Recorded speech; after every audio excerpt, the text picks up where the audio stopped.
The moment the envelope slid across the table, I knew. Red leather cover, gold lettering, my name embossed, not in celebration, but in dismissal. From all of us, her father said, his smug voice slicing through the restaurant noise. Your wife's new husband will take it from here. New husband. The table roared with forced laughter. Glasses clinked. Phones hovered, recording my humiliation like it was a gift. Even my wife angled her camera at me, waiting to capture the exact moment my life crumbled. I smiled. I thanked her. I signed. And I walked out. She had no idea what I had already done. I once thought she was my anchor. 15 years together. The first decade was real, or at least it felt real.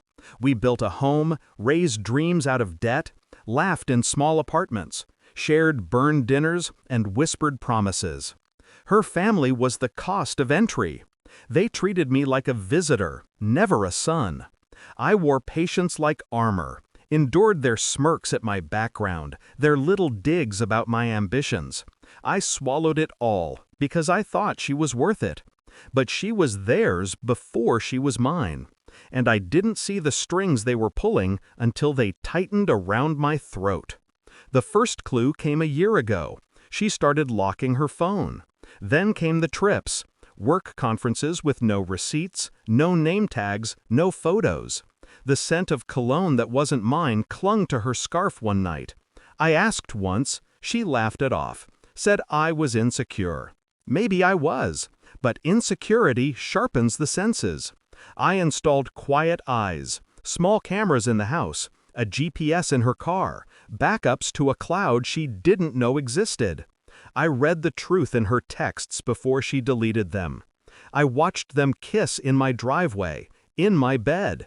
Her lover wasn't just anyone. He was her father's business partner's son, a man who fit their mold better than I ever could. And I realized then it wasn't just her betrayal. It was all of them. I didn't rage. I didn't confront. I studied. I mapped her finances, joint and private. I knew every account she hid, every credit card she thought I'd never see. I pulled our marriage contract, dissected it with lawyers she didn't know I hired. Every loophole, every hidden clause, I had them circled. I shifted assets, slowly, quietly. The stocks, the investments, the house, transferred, shielded, tucked away under my name, trusts and holding companies. By the time she realized, she would own nothing but debt. I filed evidence, photos, videos, text messages, a full catalog of betrayal time-stamped and notarized. In my jurisdiction, adultery meant leverage, custody leverage, financial leverage, everything leverage. I kept my smile at dinners. I played the devoted husband. She thought she was playing me. But every step she took deeper into her affair, she was walking exactly where I wanted her. On my 40th birthday, she thought she was giving me my ending. Divorce papers in a restaurant full of family. Cameras ready to record me breaking. But the papers were meaningless. They hadn't even been filed properly. The new husband title was theater. They thought humiliation was the victory. They didn't know what had already begun.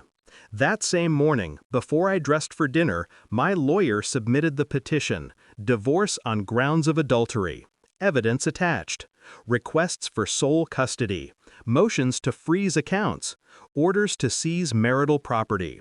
By the time I signed their papers with a flourish, the court had already received mine. The fallout wasn't immediate. That's the beauty of strategy. It seeps in slowly, unavoidable. A week later, her card declined at a boutique, then at the spa. The house deed, she discovered, wasn't hers to leverage. It was already mine, tucked away in a trust she couldn't touch. When she tried to move into her lover's condo, his father intervened. The scandal of their affair, made public by my filed evidence, threatened his business. Her lover was cut off, discarded like a liability. And her father, her proud, controlling father, received a subpoena. He had co-signed on a property under her name. Now, thanks to debts and legal freezes, he was tangled in the wreckage. They thought they were giving me an ending. I gave them ruin. The recording of my reaction never went viral like they hoped. It circulated their little family group, their friends, until it reached lawyers, business partners, colleagues. Instead of humiliation, it showed composure, calm, control, a man signing his freedom with a smile. Her new husband never arrived. He left her in the wreckage. She begged her father to fix it, but he couldn't unring the bell. I kept my distance, watched the collapse from a quiet apartment I'd leased months before. My son stayed with me, by court order, by his choice. He had seen enough of their cruelty to understand where home really was. Sometimes I replay that birthday night in my head. The way they all leaned forward, hungry for my collapse. The way her camera caught my face, expecting tears, rage, begging. Instead, she filmed the moment I signed away not my life, but hers. The divorce papers weren't her gift to me. My silence was mine to her. Every betrayal has a cost, and I made sure she paid in full. I turned 40 that night. They thought it was the end of me, but it was only the end of them.